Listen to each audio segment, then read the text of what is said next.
दोस्तों आज हम संविधान के एक और इम्पोर्टेंट टॉपिक के बारे में चर्चा करेंगे, मौलिक अधिकार, फंडामेंटल राइट्स। जैसा कि दोस्तों आपको पता होगा कि मौलिक अधिकार जो हैं वो अमेरिका के संविधान से लिए गए हैं। फंडामेंटल राइट्स, मौलिक अधिकार क्या हैं पहले हम समझते हैं। जिस प्रकार दोस्तों आप अपने जीवन से रिलेटेड अगर कहा जाए कि आप जीने के लिए आपको पानी की आवश्यकता पड़ती है, ठीक उसी प्रकार क्या है मौलिक अधिकार है। उसी प्रकार क्या है मौलिक अधिकार हैं जो कि क्या है हमारे मनुष्य के लिए कहा जाए तो उसके विकास के लिए मौलिक अधिकार क्या है आवश्यक है, ठीक है, या उन्नति व उनकी रक्षा के लिए ये क्या करते हैं महत्वपूर्ण भूमिका निभाते हैं। तो हर देश कुछ नियम कायदों और कानून के आधार पर चलता है। हर देश क्या है हर देश के कुछ नियम या कायदे और कानून होते हैं, ठीक है। इसलिए हर देश में एक संविधान यानी कानून होता है। हमारे देश में भी संविधान है और हमारे संविधान ने देश के नागरिकों को कुछ मौलिक अधिकार हैं दिए हुए हैं जो हमारी उन्नति और रक्षा में महत्वपूर्ण भूमिका निभाते हैं। मौलिक अधिकार की विशेषता क्या है कि समान परिस्थितियों में यदि सरकार भी इसका हनन करती है तो आप कहाँ जा सकते हैं, सर्वोच्च न्यायालय में जा सकते हैं, ठीक है, मौलिक अधिकार का यदि हनन होता है, ठीक है। तो दोस्तों हम सीधे बात करते हैं कि मौलिक अधिकार क्या है। मौलिक अधिकार हमें शांति, समानता और सम्मान से जीने का हक देते हैं। मौलिक अधिकार सुनिश्चित करते हैं कि भारत के किसी भी नागरिक के साथ या जाति, धर्म, वंश, ठीक है, रंग या लिंग आदि के आधार पर भेदभाव उसके साथ नहीं किया जा सकता है। कोई भी भारत का नागरिक है उसके साथ भेदभाव नहीं किया जा सकता है। किसके आधार पर? जाति, वंश, धर्म, लिंग के आधार पर। तो मूल अधिकार का वर्णन संविधान के भाग 3 में आर्टिकल 12 से 35 के बीच किया गया है। आइए जानते हैं कि हमारे मूल अधिकार कौन से हैं। भारत के संविधान के मुताबिक हमारे 6 मूल अधिकार इस प्रकार हैं।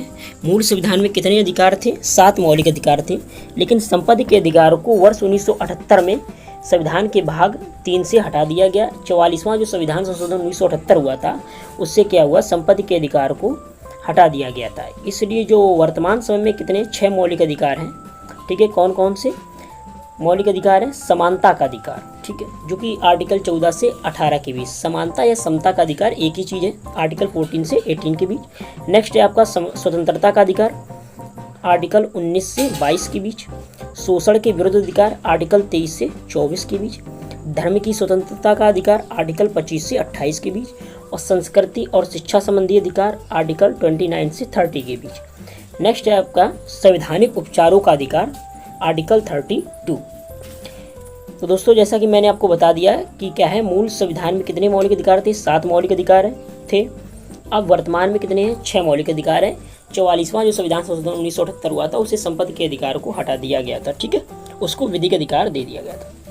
अब बात करते हैं समानता का अधिकार, आर्टिकल 14 से 18 के बीच। समानता का अधिकार संविधान के भाग 3 के अनुच्छेद 14 से 18 में वर्णित किए गए हैं, ठीक है, जो कि संयुक्त राज्य अमेरिका के संविधान से लिया गया है। समानता के अधिकार को हम समता के अधिकार से भी नाम से जानते हैं, अभी मैंने बताया, ठीक है। समानता का अधिकार व समता का अधिकार दोनों क्या है, एक ही है। तो आर्टिकल जो हमारा 14 है, ठीक है, आर्टिकल 14 क्या कहता है कि विधि के समझ समानता, विधि के समझ समानता। आर्टिकल 14 में विधि के समझ समानता का वर्णन किया गया है। इसके अनुसार भारत राज्य क्षेत्र में किसी व्यक्ति को विधि के समझ समानता से वंचित नहीं किया जाएगा, अर्थात कानून की दृष्टि से सब नागरिक क्या हैं, समान है। सब नागरिक क्या हैं, समान है। आर्टिकल 15 क्या कहता है, जाति, धर्म, लिंग, जन्म के स्थान पर आप भेदभाव निषेध है, ठीक है। तो ये क्यों है, सामाजिक समानता को दर्शाता है। आर्टिकल 15 क्या सामाजिक समानता को दर्शाता है कि जिनके अनुसार राज्य, धर्म, वंश, जाति, लिंग, जन्म स्थान आदि के आधार पर नागरिक में विभेद नहीं कर सकता है। नेक्स्ट है आपका आर्टिकल 16, लोक नियोजन या सरकारी नौकरी में अवसर की समानता। सरकारी नौकरी में क्या है, अवसर की समानता, ठीक है। तो लोक नियोजन के विषय में जब हम चर्चा करते हैं तो लोक नियोजन में अवसर की समानता के संबंध में, जिसके अनुसार राज्य की जो नौकरियों के लिए किसी भी पद के लिए सभी नागरिकों को क्या दिया जाएगा, समान अवसर दिया जाएगा, ठीक है। अब बात करते हैं आर्टिकल 17 अस्पृश्यता का अंत। तो अस्पृश्यता के अंत के बारे में जिसके अनुसार अस्पृश्यता का आचरण करना कानून रूप से अपराध एवं कानूनी रूप से क्या है, दंडनीय होगा। अस्पृश्यता का मतलब है छुआछूत से रिलेटेड, जैसे आप किसी को एक नीच की भावना किससे देखते हैं, ठीक है, आप अपने से नीच के मतलब उसके दृष्टि से देखते हैं, ठीक है ना, तो क्या है, ये एक अपराध है एक कानूनी रूप से, ठीक है। अस्पृश्यता का अंत, आर्टिकल 18 क्या, उपाधियों का अंत, ठीक है।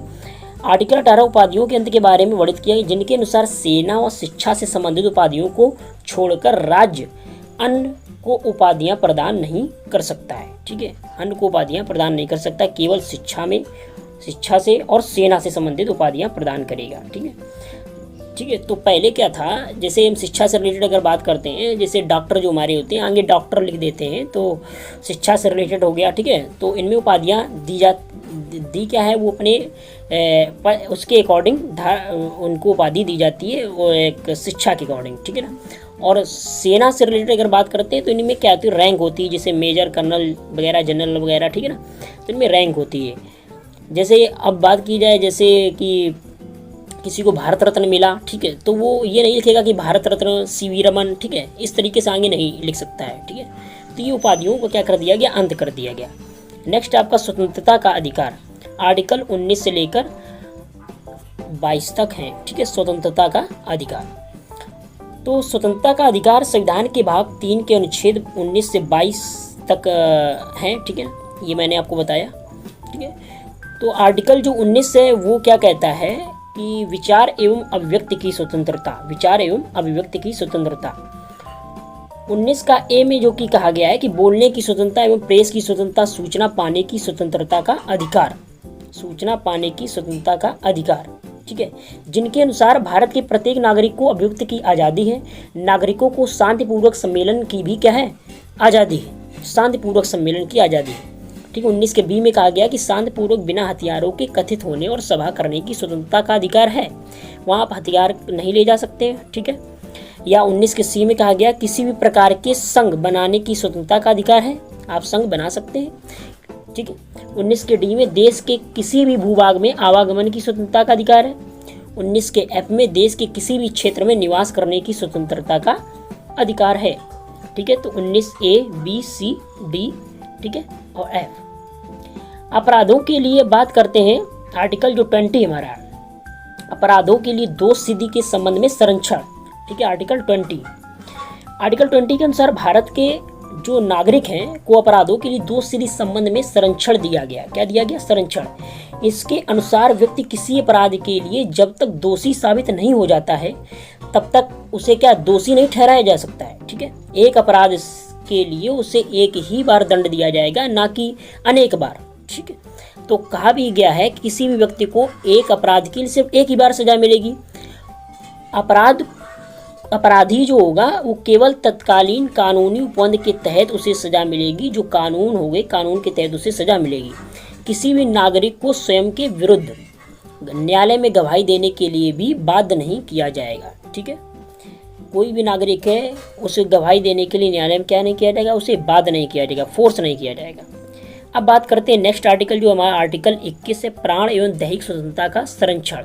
भारतीय नागरिकों की जीवन एवं शारीरिक स्वतंत्रता का जो संरक्षण करता है, इसके तहत किसी भी नागरिक को कानून द्वारा निर्मित प्रक्रिया के अतिरिक्त उसके जीवन और व्यक्तिगत स्वतंत्रता के अधिकार से उसे वंचित नहीं किया जाएगा, ठीक है, उसे क्या नहीं किया जाएगा, वंचित नहीं किया जाएगा।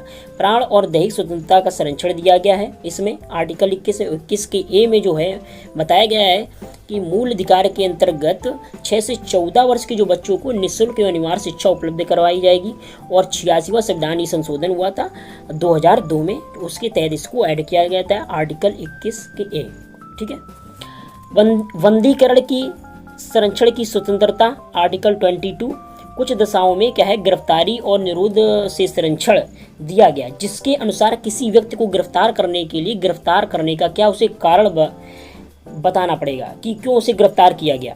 बिना किसी कारण के किसी भी व्यक्ति को गिरफ्तार नहीं किया जा सकता है। गिरफ्तार किए गए व्यक्ति को अगले 24 घंटों में मजिस्ट्रेट के समक्ष प्रस्तुत करना अनिवार्य होगा, ठीक है दोस्तों। हिरासत में लिए गए व्यक्ति को अपने पसंद के अधिवक्ता से सलाह लेने का भी उसे अधिकार होगा, ठीक है। अब बात करते हैं शोषण के विरुद्ध अधिकार, ठीक है। आर्टिकल 23 से लेकर 24 तक। आर्टिकल 23 से 24 के बीच शोषण के विरुद्ध अधिकारों का वर्णन किया गया है, ठीक है। आर्टिकल 23 क्या कहता है? मानव और दुर्व्यापार और बाल श्रम का प्रतिषेध, ठीक है। तो इसका मतलब हो गया आपका कि इस अधिकार के तहत कोई भी व्यक्ति या व्यक्तियों का समूह, यहाँ तक कि सरकार भी देश के किसी भी नागरिक का शोषण नहीं कर सकती है। पहले हमारे देश में बेगार बाल श्रम की क्या थी? एक प्रथा थी, लेकिन शोषण के विरुद्ध अधिकार से मिली शक्ति के कारण इस कुरीति का क्या कर दिया गया? अंत कर दिया गया, ठीक है। क्या कर दिया गया? अंत कर दिया गया। अब कोई भी 14 वर्ष तक के बच्चों को फैक्ट्री में भी, घरों में या काम पर नहीं रख सकता है, ठीक है, 14 वर्ष तक के बच्चों को, ठीक है। ये आर्टिकल हमारा कौन कहता है? 24 कहता है कि कारखानों आदि में 14 वर्ष तक के बालकों के नियोजन पर रोक लगाई गई, जिनके अनुसार 14 वर्ष से कम उम्र के बच्चों को किसी भी कारखाने में काम नहीं करवाया जा सकता दोस्तों, ठीक है। धार्मिक स्वतंत्रता का अधिकार, तो आर्टिकल 25 से लेकर 28 के बीच ये धार्मिक स्वतंत्रता का अधिकार को रखा गया है। इसके बारे में जानते हैं कि धार्मिक स्वतंत्रता का अधिकार जो है संविधान के भाग 3 में आर्टिकल 25 से 28 के बीच वर्णित है। ये आपको पता होना चाहिए पहले, ठीक है। तो धार्मिक स्वतंत्रता के अधिकार से में यह सुनिश्चित किया गया कि देश का प्रत्येक नागरिक किसी भी धर्म का पालन करने के लिए स्वतंत्र है, ठीक है। वो किसी भी धर्म पर विश्वास रख सकता है और धर्म का प्रचार भी कर सकता है। धार्मिक स्वतंत्रता का यही अधिकार सिख धर्म को भी मानने वाले लोगों के लिए क्या है? कृपाल रखने की आज़ादी देता है, ठीक है। यही एक धार्मिक जो स्वतंत्रता दी गई है कि जो सिख धर्म वाले होते हैं लोग, वो कृपाल रखते हैं, ठीक है। यही क्या है? कृपाल रखने की उनकी आज़ादी देता है, ठीक है, ये आर्टिकल, ठीक है। इसी में आता है कि किसी भी धार्मिक संस्था, संगठन या संस्था के अभिवृद्धि का अधिकार, ठीक है। इसी के तहत धार्मिक चंदे आदि का संकलन भी किया जाता है।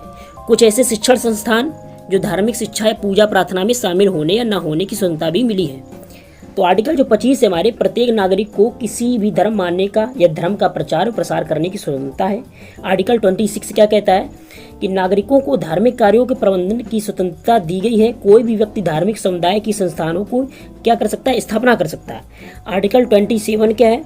नागरिकों को किसी धर्म, यानी धार्मिक के लिए ना, नागरिकों को किसी धर्म संप्रदाय को बढ़ाने में लगाई गई जो राशि है उस पर क्या है? कर देने के लिए बाध्य नहीं होगा, ठीक है, बाध्य नहीं होगा कर देने के लिए, उस पर टैक्स जो है उस पर बाध्य नहीं किया जाएगा किसी प्रकार से।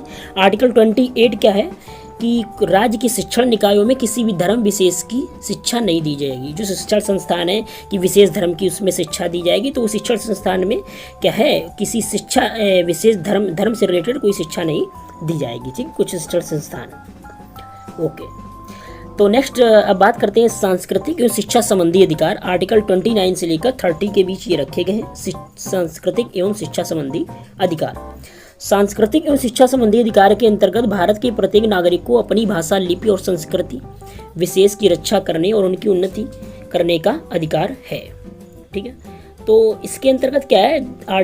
दो आर्टिकल हैं, आर्टिकल 29, आर्टिकल 30। आर्टिकल 29 क्या कहता है कि अल्पसंख्यक के हितों का संरक्षण के बारे में। तो अल्पसंख्यक जो वर्गों के हितों का संरक्षण दिया गया है, जिनके अनुसार किसी भी वर्ग के नागरिकों को अपनी सांस्कृतिक सुरक्षा रखने या भाषा या लिपि बचाए रखने का क्या पूर्ण एक प्रकार का क्या है? अधिकार है, ठीक है।